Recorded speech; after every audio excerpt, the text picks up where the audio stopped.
자, 이제 85페이지 잠깐 볼게요. 부동산 분석을 위한 기초 수학. 수학. 숫자. 자, 보는데 이제 그 1번에 보니까 화폐의 시간 가치란 표현이 있어요. 그래서 바로 밑에 이제 큰 2번을 보니까 미래 가치, 현재 가치란 용어가 하나 있네요. 그래서 일단 칠판을 통해서 개념 한번 잡을게요. 자, 현재 가치, 그 다음에 미래 가치 이런 말이 있어요. 그러면 다시 이쪽으로 와보세요. 이쪽으로. 그래서 볼까요, 우리? 투자의 3단계라는 게 있어요. 투자의 3단계. 투자는 취득하고 운영하고 그 다음에 부동산을 처분한다라고 이렇게 이야기를 하는데 봅시다. 투자자가 이 임대용 오피스텔 매입해가지고 임대 사업을 하려고 한대. 임대 사업. 예. 그러면 임대 사업을 통해서 얻고자 하는 주된 수익은 당연히 임대료 수익이겠죠. 근데 투자자가 어떤 보관을 세웠냐면 이 부동산을 살 때 보니까 10억이 들어가더라. 그러니까 10억 주고 사겠다. 그리고 이 부동산을 3년 동안 운영하면서 3년 후에 처분하겠다. 그래서 운영하면서 매년 이 부동산에서 1억 원의 임대 수익을 얻을 수 있을 것 같다. 처분하면 11억 원의 처분이 가능할 것 같다. 자, 그러면 투자 3단계를 뭐라고 불러주냐면 취득과 운영과 처분이다라고 해요. 자, 투자 3단계는 뭐라 한다? 취득과 운영과 처분. 투기란 말도 나와요, 시험에. 그러면 야, 투자하고 투기하고 구분해봐. 그러면 진짜 너무 모호한 거죠. 그래서 이제 웃자고 하는 소리가 내가 사가지고 돈 벌면 뭐 한 거예요? 잘 알고 있구만. 투자했다라고. 옆에 짝꿍이 사가지고 돈 벌면 그죠? 이제 농담 그죠? 근데 일단은 보니까 투자든 투기든 취득 과정은 있죠. 투자든 투기든 언젠가는 뭐합니까? 처분하죠. 그러니까 취득과 처분의 과정은 둘 다 있는 건데 우리 미등기 전매 이런 거 들어보셨죠? 그런 건 투자예요, 투기예요? 투기죠. 그래서 정상적인 운영의 과정이 있으면 투자라고 이야기하고 정상적인 운영의 과정이 없으면 투기다라고 그렇게 이야기를 합니다. 통상. 자, 그러면 이거 가지고 또 물어보는데 10억 주고 사면 요렇게 된대. 어디? 10억 앞에 뭐가 붙었어요? 여기는 없죠. 여기 왜 마이너스 붙었대? 라고 물어보니까 네가 썼잖아 이러면 할 말이 없는데 왜 마이너스 붙었을까요? 그치, 주머니 나가니까. 맞아. 부동산을 취득할 때 내 주머니에서 돈이 이만큼 나가잖아요. 그러니까 마이너스라고 써줍니다. 앞으로. 예. 근데 여기는 마이너스가 없으니까 플러스겠네. 돈이 들어오니까. 그렇죠. 다시 전체 투자 기간 중에 몇 번 발생해 이거? 한 번. 요거는 3년간 운영하면서 매년 1억이니까 세 번 발생하죠. 요거 몇 번 발생하죠? 한 번 발생하죠. 자, 이제 우리가 배우는 투자 이론이 뭐냐면 현재 부동산을 산다면이에요. 지금 샀어요, 안 샀어요? 안 샀어요. 그럼 앞으로 이 부동산에서 미래 이만큼의 수익이 예상이 된다라고 하는 거예요.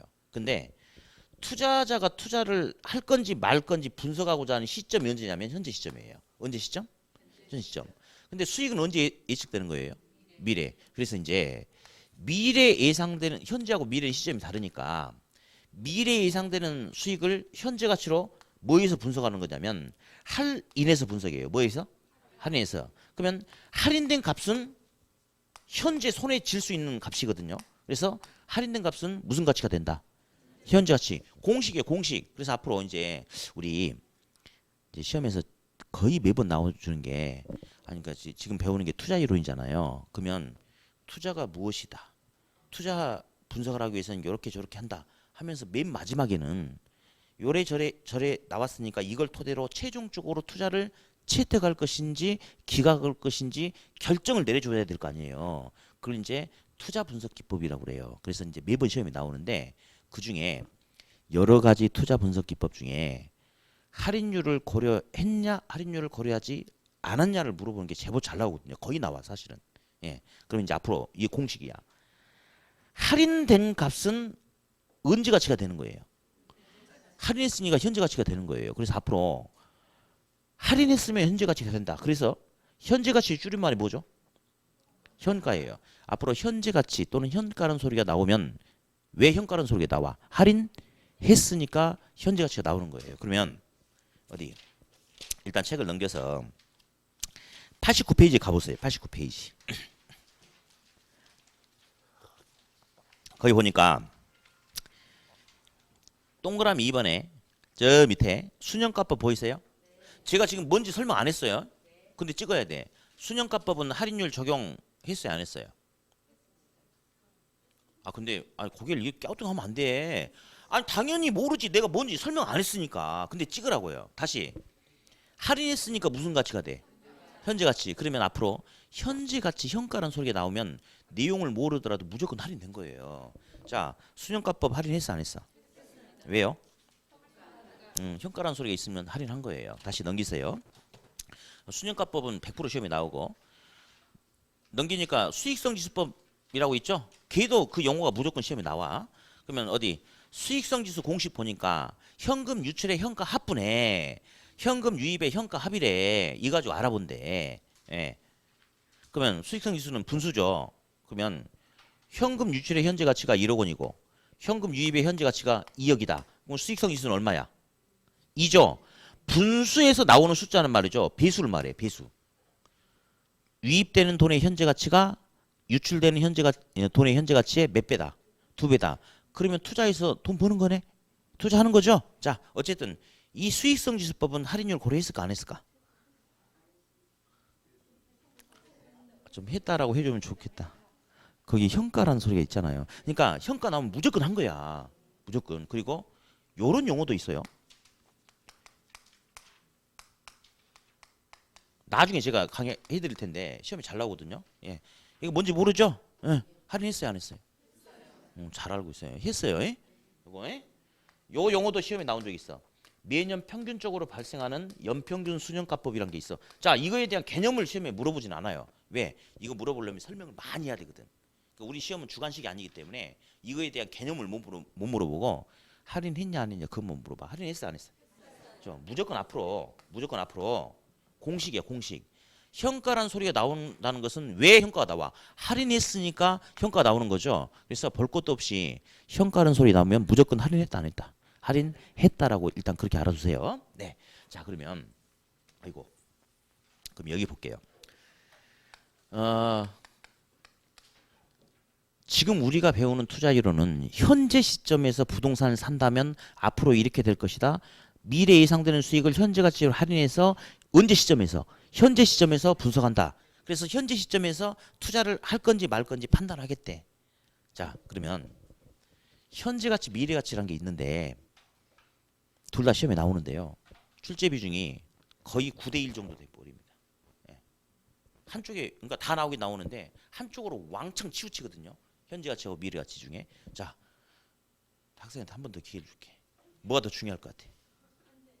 쫄지 말고. 무슨 가치? 현재 가치? 그래요? 눈치챘구만. 맞아요. 왜냐면 다음 주부터 안 나와버리는 거 아니야? 투자 분석 시점이 언제라고 그랬어요? 현재죠. 그러니까 당연히 어떤 가치가 훨씬 더 비중이 크겠어요. 현재 가치가 비중이 훨씬 더 큽니다. 자, 이제 이것 좀 볼게요. 현재 100만 원이라는 돈이 있어요. 근데 이 100만 원이라는 돈을 1년 동안 은행에 집어넣으니까 은행에서 10% 이자율을 주더래요.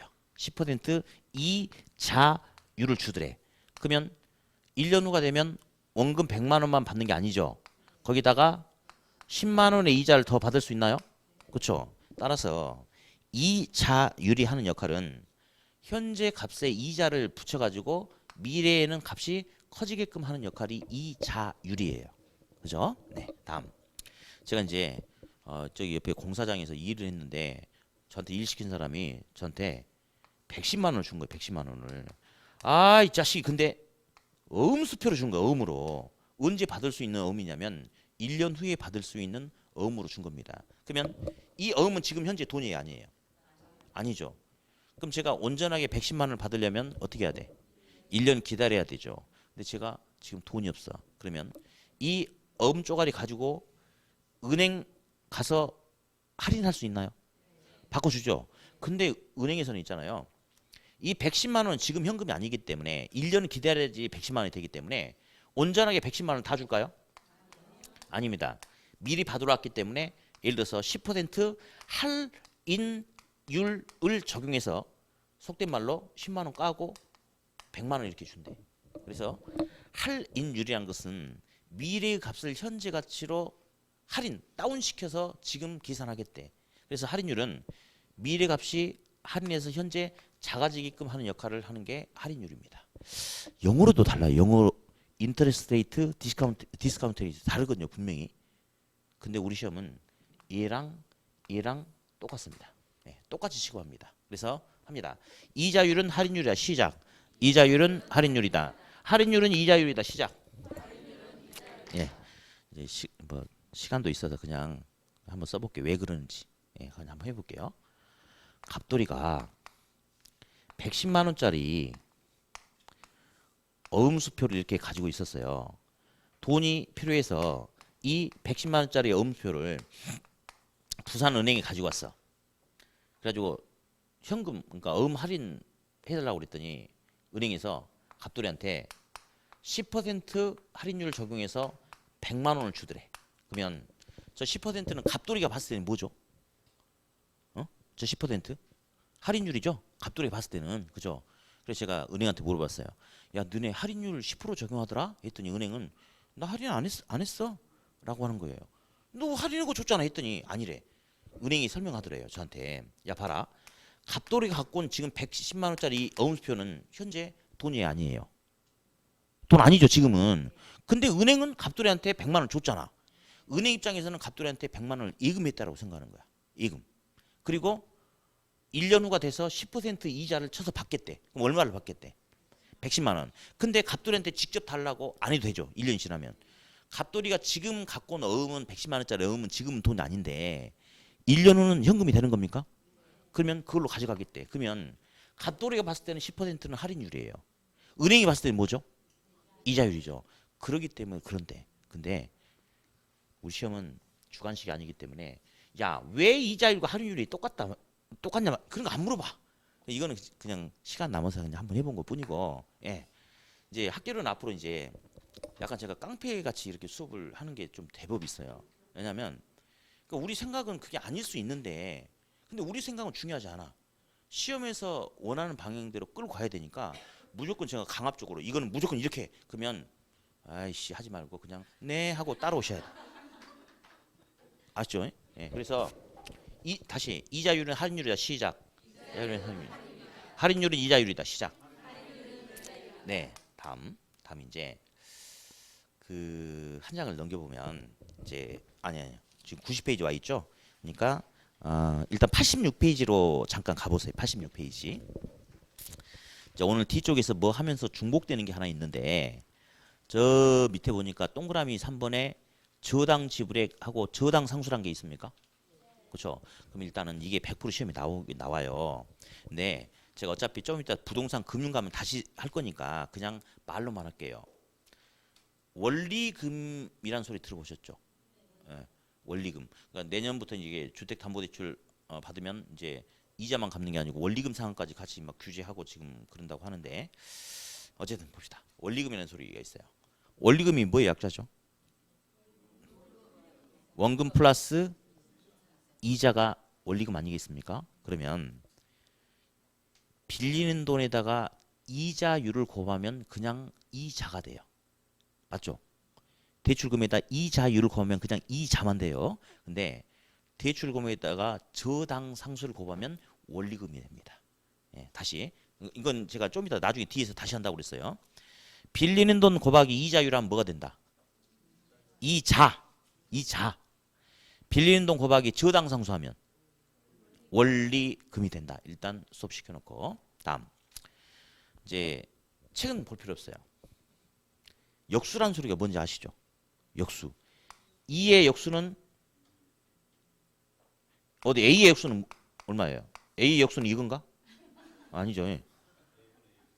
A분의 1, 2분의 1이죠. 그렇죠. 그렇죠. 그러니까 2는 사실은 1분의 2하고 똑같은 거니까 역수는 분자분모 D분이니까 2의 역수는 2분의 1이 되는 거죠. 그렇죠? 자, 근데 요 소리를 한번 해야 돼. 자, 무슨 말인지 몰라요, 지금. 우린 몰라. 입춘대기는 알아도 현저내감이 뭔지는 몰라, 지금 우리는. 자, 시작. 현저내감. 다시 시작. 현저내감. 요 부분이 100% 시험에 출제가 되는데 뭔 말인지 모르죠. 그러면 그냥 넘어가면 되는데 나중에 제가 이렇게 할 거예요. 연금의 현가계수 역수는 저당상수고 연금의 내가계수 역수는 감책임계수다. 이게 시험에 되게 중요하거든요. 그러니까 나중에 할 거니까 지금은 그냥 한번 읽어보는 거야. 자, 시작. 현저내감. 한 번 더 시작. 현저내감이라는 소리를 가지고 나중에 써먹을 거고요. 다음 이제 이쪽 파트에서 이제 지금 이제 부동산 투자 이론 하고 있는데 이쪽 파트하고 이제 좀 이따 우리가 부동산 금융으로 넘어갈 거예요. 양쪽에서 다 시험에 나오는 것 중에 하나가 있는데 자, 1억을 제가 빌렸어요. 근데 4천만 원을 갚았대. 얼마 갚았다고? 1억을 빌리는데 4천만 원을 갚았대요. 그러면 갚은 돈이 얼마예요? 4천만 원, 그죠? 예, 상환이라고 얘기해요. 상환. 못 갚은 돈은요? 6천이죠. 잔금이라고 그래. 잔금. 상환된 돈은 4천만 원. 잔금은 6천만 원이죠. 상환 비율이 몇 프로죠? 1억 중에 4천만 원 갚았으니까 상환 비율은 40%. 잔금 비율은 60%. 어떤 게 하나가 있는데 다 알거든. 이거는 공부했냐 안 했냐고 무관한데 한 번쯤 우리가 생각해보지 못한 상태에서 시험 문제에 훅 치고 들어버리면 놓쳐버리는 게 하나 있어요. 네.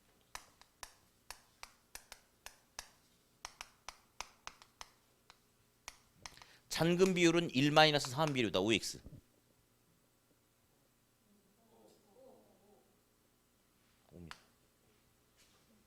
볼래요? 퍼센트에서 1이 100%예요. 전체. 그럼 아까 1억 중에 저기 6천만 원 못 갚고 4천만 원 갚았다고 그랬으니까 갚은 비율이 몇 프로예요? 40%죠. 100% 빼기 40%는 몇 프로죠? 그렇죠. 근데 시험장에서는 이게 한 문제가 되면 괜찮은데 지문 하나야. 갑자기 쑥 돌아버려. 그러니까 한번 생각해보지 못하면 해보고 한번 준비하지 못하면 오히려 이런 데서 틀려볼 수가 있어. 다시 할게요. 그러면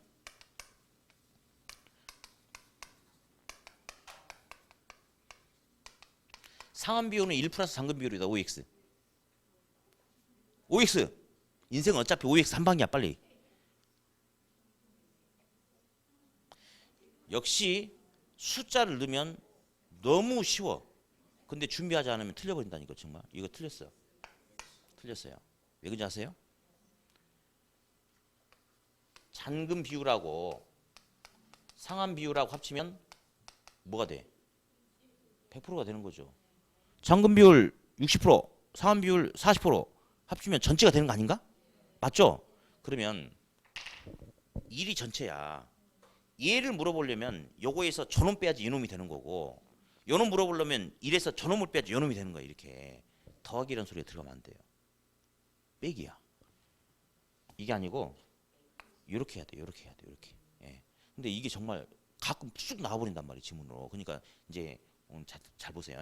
지금은 이 소리만 알고 넘어가면 괜찮아. 이 소리만.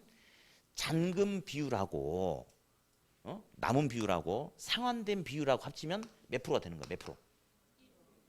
1. 100%가 되는 거죠? 그렇죠? 그러면 100%를 넘으면 안 되잖아. 두 개 합치면 무조건 100%니까. 그래서 1이 기준이야.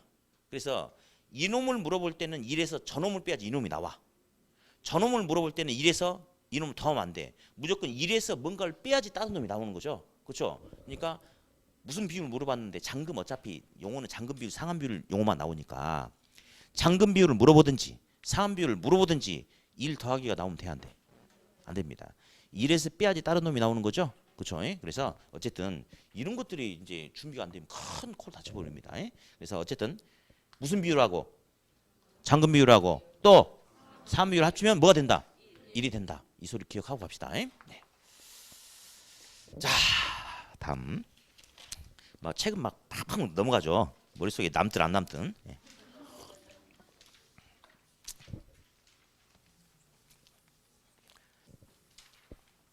어제는 엽기적인 사건이 있었어요. 예. 수업을 하는데 몇 주 전부터 저기 뒤에 남학생이 있었는데 어제 수업하는데 근데 그냥 어서 왠지 좀 익숙한 얼굴 막 그런 얼굴이야. 근데 알고 봤더니 우리 고등학교 1학년 담임 선생님이었어요. 아주 3주 만에 이제 처음 알았어. 예. 그래가지고 아 정말 정말 나 잘못 선생님은 대충 알았대요. 근데 이제 말은 못하고 저는 좀 누군지 잘 몰랐죠. 그랬더니 세상에 그런 일이 벌어지더라고. 학교 다닐 때 엄청 맞았어요. 제가. 예, 그래서 어제 이제 식사 대접하면서 그런 소리 안 했는데 이제 어쨌든 공부 열심히 하십시오. 모르는 거 있으면 물어보러 오십시오. 막 이렇게 했는데 아, 네. 네, 한번 되게 좀 이렇게 잘 챙겨주셔가지고 되게 뵙고 싶었는데 야 세상에 그런 일이 또 생기더라고. 그래서 이제 공부 못하면 쪼으려고 이제 선생님 이것도 못하세요? 똑바로 정신 차리세요. 뭐 이렇게 하려고 이제. 자, 이제 봅시다. 여기서 이 운영을 통해서 얻을 수 있는 1억 원의 수익을 소득 이득이다라고도 하면서 영업하면서 발생할 수 있는 수익과 지출이다. 영업수지라고 이야기하고 처분 시 얻을 수 있는 21억 원은 투자하면 내 지분이 들어가죠. 투자가 끝나면 지분 챙겨오는데 더 커질 수도 있고 작아질 수도 있는 거죠. 그래서 투자 끝나면 지분이 다시 내 주머니로 커지든 작아지든 일단 들어온다 해서 지분 복귀이다라고 이렇게 이제 이야기를 해요. 이야기를. 예. 자, 근데 시험은 둘 다 나오는데 요 놈이 절대적입니다. 한 문제 아니면 두 문제가 나와요. 이제 하나는 그냥 이 자체에서 여기서 나오고 또 다른 한 문제는 뭐 기사 문제 뭐 뒤쪽에서 뭐 감정 평가라든지 뭐 이거 하면서 응용돼서 나오는데 어쨌든 무조건 한 문제 아니면 두 문제 이렇게 출제가 되는데 뭐가 시험이 절대적이라고 그랬죠? 이런 게 있어. 이제 우리가 이제 사람들이 이제 생각이 좀 많이 바뀌어서 재산이 많은데 능력이 별로 없어가지고 월 소득이 적은 사람보다는 가지고 있는 물려받은 재산은 좀 별로 없더라도 능력이 있어서 좋은 회사 취직해서 그러니까 소득이 높은 사람을 우리가 더 이렇게 이제는 더 유능하다라고 그렇게 이야기하잖아요. 그런 것처럼 우리가 배우는 투자 이론은 부동산이 본래 만들어진 그 목적에 맞게끔 운용됐을 때 매기간 발생할 수 있는 소득, 매기간 발생하는 소득, 그 소득이 크냐 작냐에 따라서 좋은 부동산이냐 안 좋은 부동산이냐고 그렇게 판단합니다. 그러니까 요거보다는 요게 이제 그런 이유 때문에 이제 중요하거든요. 네, 그러면서 설명하기 앞서서 그냥 읽는 거야. 조조순 전후 시작. 자, 이렇게 하세요. 영업수지는 조조순 전후 시작. 영업수지는 조조순 전후. 지분복객은 매매순 전후. 자, 다시 시작. 지분복객은 매매순 전후. 요거는 영업수지는 조조순 전후. 지분복객은 매매순 전후. 이제 가볼게요. 영업수지 가볼게요. 네. 갑돌이라는 투자자가 있는데 이 갑돌이라는 투자자가 이제 부산에다가 임대용 오피스텔을 투자하려고 한대. 그래서 임대 사업을 하려고 한대요. 임대 사업을 하려고 하니까 임대 사업을 통해서 얻을 수 있는 주된 수입은 당연히 임대료 소득이겠죠. 그죠? 근데 갑돌이가 돈이 부족해서 일부 자금은 은행으로부터 대출을 끼고 투자를 하려고 맘먹었대. 예. 근데 이 부동산이 보니까 10층짜리 건물인데 각 층당 방이 10개가 있는 거예요. 10개가. 10개가. 예. 그러면 이 건물의 총 방 개수는 몇 개예요? 계산이 안 되신 분도 있나 보네. 10 곱하기 10은 100이지 않습니까? 총 100실이 있어요. 근데 한 실당 임대료가 100만 원이래. 금액이 좀 부담스러워 말아서 10,000원으로 낮출 테니까. 그러면 이런 경우라면 이런 상황이라면 이런 부동산을 세일 내줘 가지고 얻을 수 있는 임대 가능한 소득이 얼마죠? 1억이죠. 100만 원, 그러니까 방이 100개인데 방 하나당 임대료가 100만 원이니까 100만 원이 100장이 들어오는 거니까 1억이죠. 그렇죠? 이 1억 원입니다. 이 1억 원을 뭐라 불러주냐면 임대 사업을 통해서 가능한 총소득이다라고 이렇게 불러줍니다. 무슨 소득? 가능한 저소득. 예, 가능. 가능은 발생했나요? 아, 우리가 배우는 투자 이론이 지웠구나. 샀대요, 산다 면이에요. 산다 면이니까 수익도 발생했어, 안 했어? 지금 산다면 이만큼의 수익이 발생할 가능성이 있다. 해서 가능인데 잠재라는 용어도 있어요. 잠재. 이 학생은 내가 보니까 공부 열심히 하는 것 같아요. 그래서 가면서 당신은 학계론의 잠재 능력이 뛰어난 것 같아요. 열심히 하세요. 화이팅! 하고 가면 이 학생이 기분 좋아해야 돼? 나빠해야 돼? 그래요. 저거 생각이 되게 다르네. 아, 기분 좋은 거예요? 이 학생한테 이 학생 정말 학계론 잘해. 이 학생 정말 학계론 잘하는데 이 학생한테 제가 당신은 학계론 잠재 능력 있네요. 이런 소리 할 것 같아요? 안 그래요. 잘하는 애한테 왜 잠재 능력이 있다고 그래? 잘한다고 그러지. 응? 이 학생한테 제가 학계론에 잠재 능력이 있다고 그랬죠? 이 말은 이 학생이 지금 학계론을 잘하면 아니 잘하는 놈한테 잠재 능력이 있다는 게 어딨어. 잘하는 놈한테는 잘한다라고 하는 거고 아까 제가 잠재 능력이 있다고 그랬죠? 예, 지금 별 볼 일 없거든. 별 볼 일 없는데 제가 아까 화이팅이라고 했잖아. 별 볼 일 없는데 뭐 계속 하다 보면 언젠가 잘할 수 있을 것 같다. 좀 더 열심히 해라. 뭐 이런 말이라고 똑같은 거예요. 그러니까 우리 이제 우리 얘를 수학 학원에 보냈어요. 그래서 이제 우리 얘 철수가 학원에서 수학을 잘하는지 못하는지 제가 원장 선생님한테 전화 한번 해봤어. 수학 학원. 그래서 우리 철수는 뭐 수학을 좀 어떻습니까? 했더니 원장 선생님이 저기 철수가 수학에 잠재 능력이 있는 것 같습니다. 제가 잘 지도해 보겠습니다. 라고 하면 엄마들 되게 기분 좋아하죠. 그 욕이 욕. 왜냐면 아니 철수가 정말 수학을 잘하잖아요. 그럼 잠재 능력이 있다고 하는 거 아니거든. 아 철수가 수학을 너무 잘했어. 이번에 부산 수학 경시대에 내가 내보내겠다. 이렇게 이야기한단 말이에요. 근데 철수가 수학에 잠재 능력이 있는 것 같다. 그러면 뭐 지금 뭐 그저 그렇고 별 볼 일 없는데 일단 학원비만 밀리지 말고 잘 내주면 뭐 하다 보면 언젠가 머리가 깨지는 날이 있지 않겠냐. 뭐 이런 거하고 똑같은 거거든. 그러니까 앞으로 좋아하시면 안 돼. 잠재는 드러난 거예요, 안 드러난 거예요? 안 드러난 거예요. 그래서 앞으로 학원 선생님이 그렇게 이야기하면 좋아하지 마세요. 예? 지나가다 제가 너는 왜 그렇게 못하냐 이렇게 안 할 거예요. 너는 잠재 능력이 있는 것 같다 이렇게 하겠습니다. 예? 그러니까 시험에 가능은 발생하지 않았죠. 잠재 조소득이라고도 나옵니다. 이것도 발생한 거예요, 안 한 거예요? 내재돼 있는 거죠. 가능하다 이거죠. 그래서 가능이 이꼴 뭐다? 잠재다. 다음. 조는 총이다. 시작. 저소득을 총소득이라고 합니다. 저소득을 뭐라고 한다? 총소득. 저 뒤에 가보면 나중에 그 조임대차라는 게 나와. 이게 내가 페이지 넘기면 있는데 뭐 넘기지 않을게요. 조임대차라는 게 나와. 다른 말로 뭐라고 돼? 총임대차라고 돼. 그래서 다시 합니다. 조는 총이다. 시작. 네, 그래요. 그래서 이제 이만큼의 소득이 가능할 수 있을 것 같대. 그러나 이런 상황에서 임대 수익이 1억 원이 나타날 수 있다라고는 말할 수 없어요.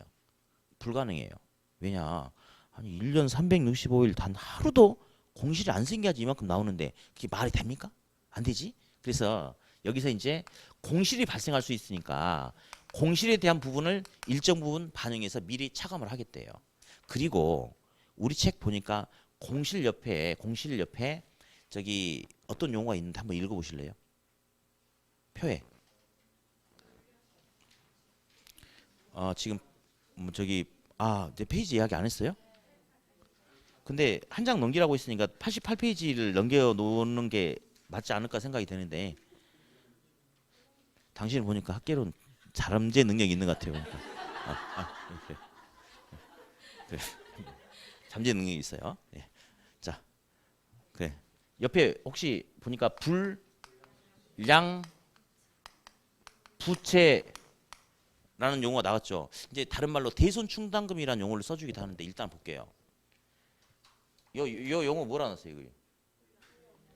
불량은 안 좋다는 말 같은데요. 안 좋다. 투자자는 말이죠. 정상적인 상황을 원해. 비용이 하나도 안 나갈 수는 없어. 그러니까 나가야 될 비용만 정상적으로 나가고 들어와야 될 돈이 정상적으로 들어왔으면 좋겠는데 뭔가 불량스러운 상황이 만들어질 수도 있을 것 같아요. 한번 들어만 보면 돼요. 여기 401호 사는 학생이 부산대 법대생이에요. 이번엔 사법시험 1차, 2차 합격하고 3차 면접만 남았는데 장래 희망이 검사야. 예. 나쁜 사람 잡는 거 이게 꿈이래요. 근데 무난히 합격할 것 같아. 근데 이 자식이 집이 가난해가지고 임대료를 벌써 3달째 밀렸어. 어떻게 해야 돼? 쫓아내야 돼? 일단 기다려야 돼?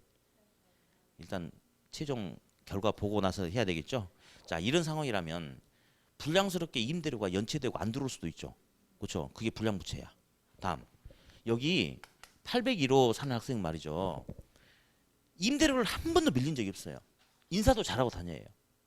근데 술만 먹으면 미친 개가 되는 거야. 소리 지르고 막 이래. 그러니까 얘 때문에 입주자들이 완전히 난리.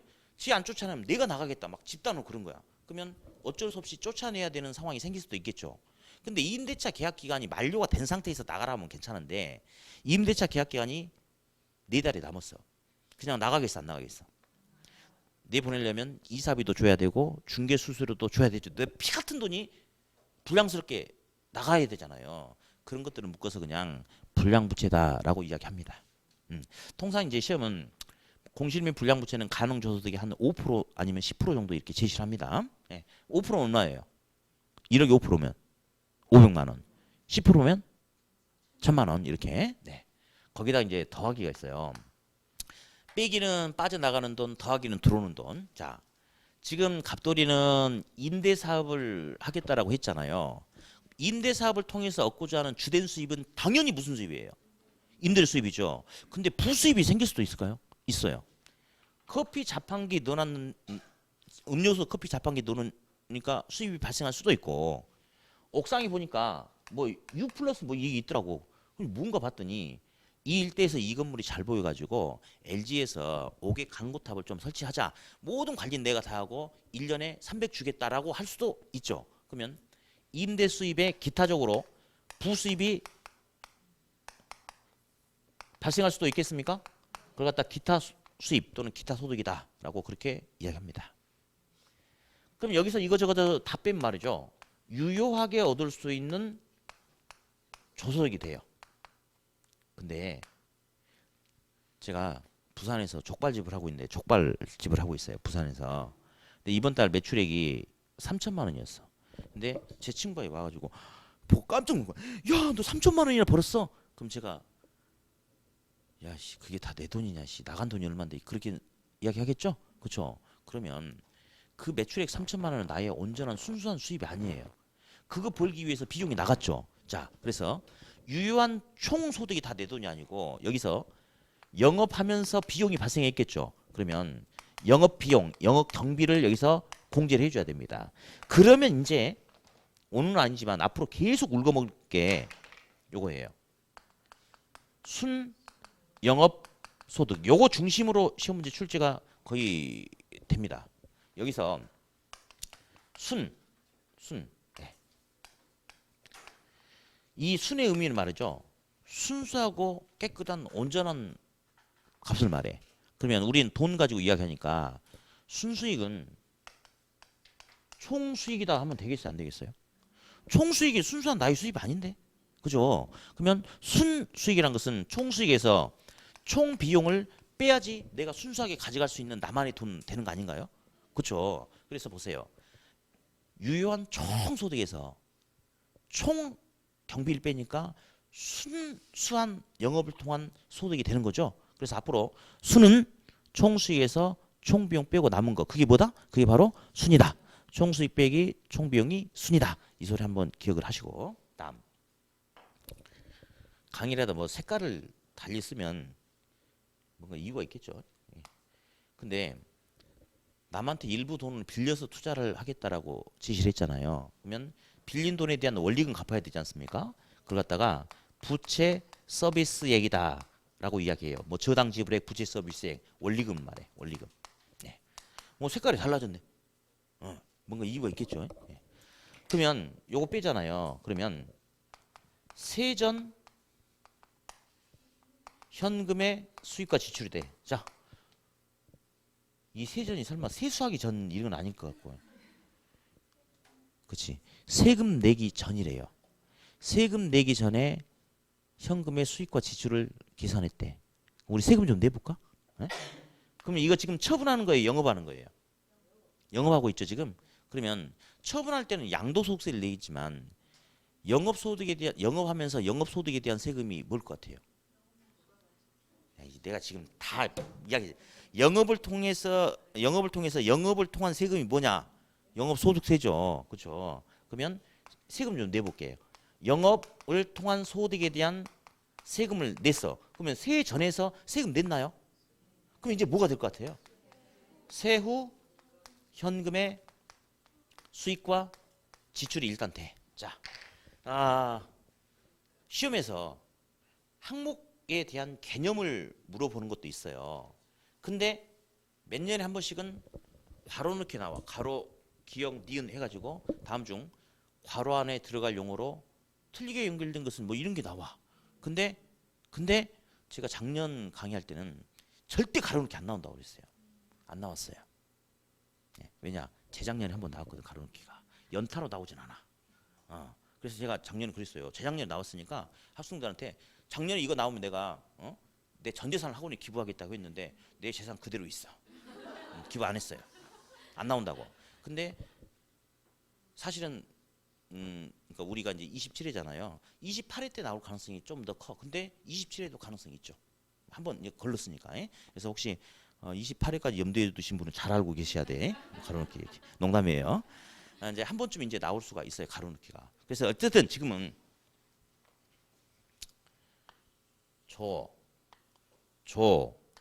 순, 전, 후.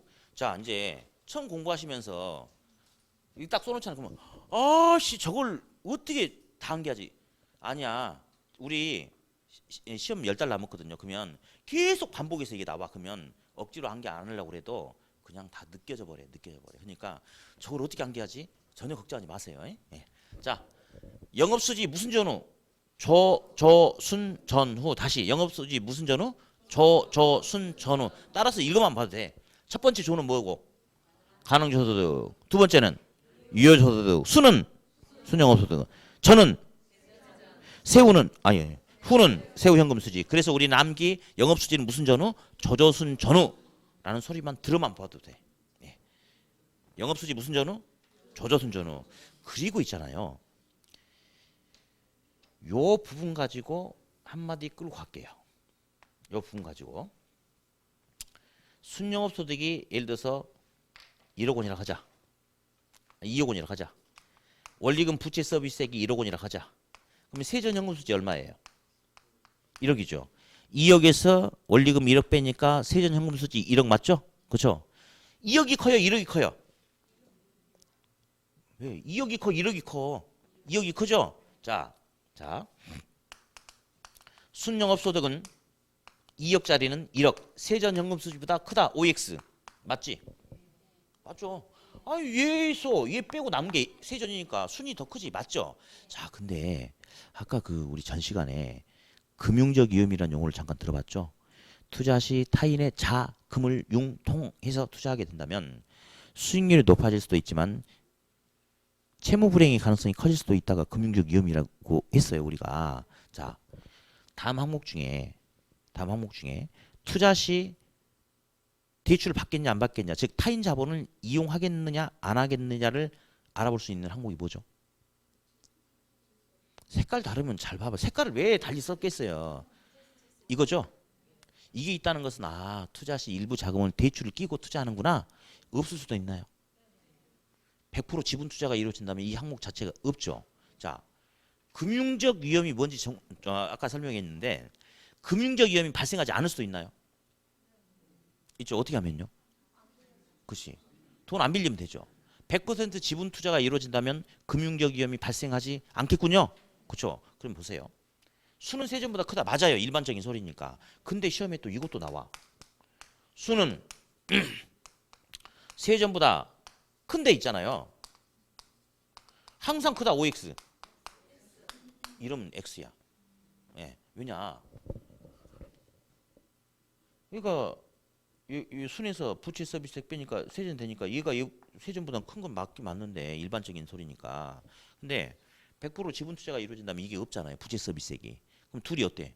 같은 거야.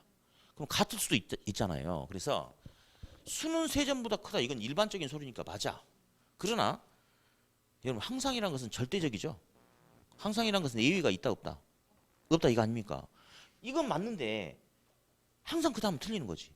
100% 지분 투자가 이루어지면 둘이 같을 수도 있으니까. 예. 그래서 수는 세전보다 크지만 항상 크다 하면 안 돼요. 100% 지분 투자가 이루어진다면 같을 수도 있다. 이렇게. 자, 다시 한번 영업수지 무슨 전후? 이제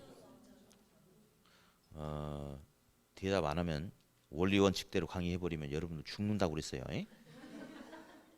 아 진짜 내가 지금 뭐 하나 진짜 좋은 거 하나 알려주려고 그랬는데 수업 시간에 어쨌든 마음대로 하세요. 뭐 저는 나중에 기본서 나오면 수업 시간에 막 큰 목소리로 따라서 읽고 그러면 제가 압축해가지고 탁그 답을 찍는 기술 알려줄 거고 아니면 책에 있는 대로 그대로 읽어줄 테니까 알아서 하라고 그랬어요. 예. 뭐 알아서 하세요. 예. 영업수지 무슨 전후? 조조순 전후. 다음 여기서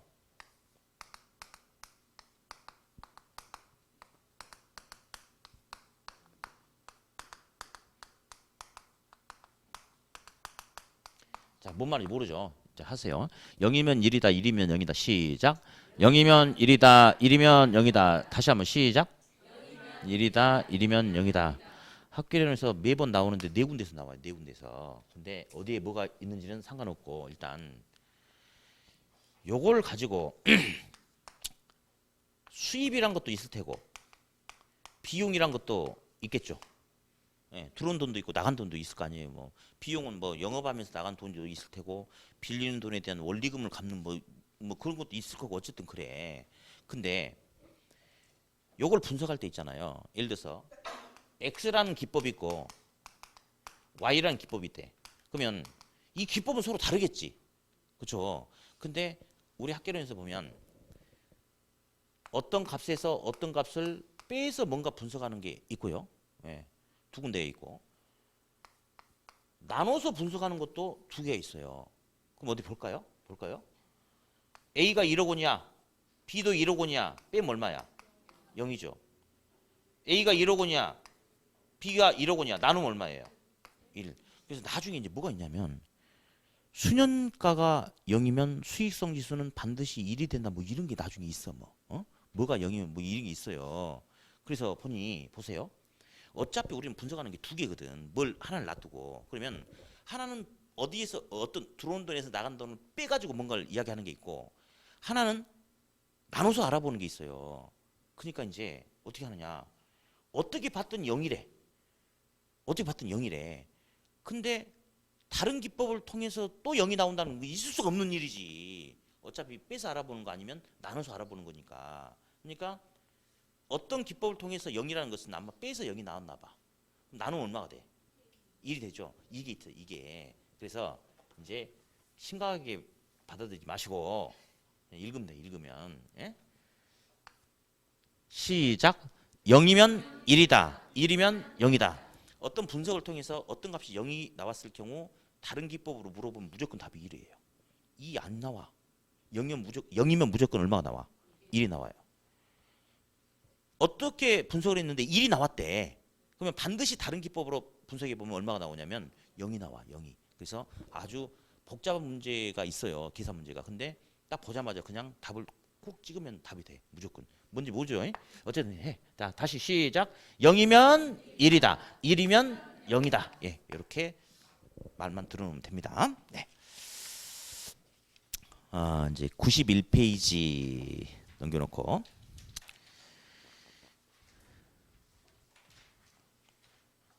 자, 양가로 3번에 보니까 이제 비율 분석법이 있어요. 비율 분석법.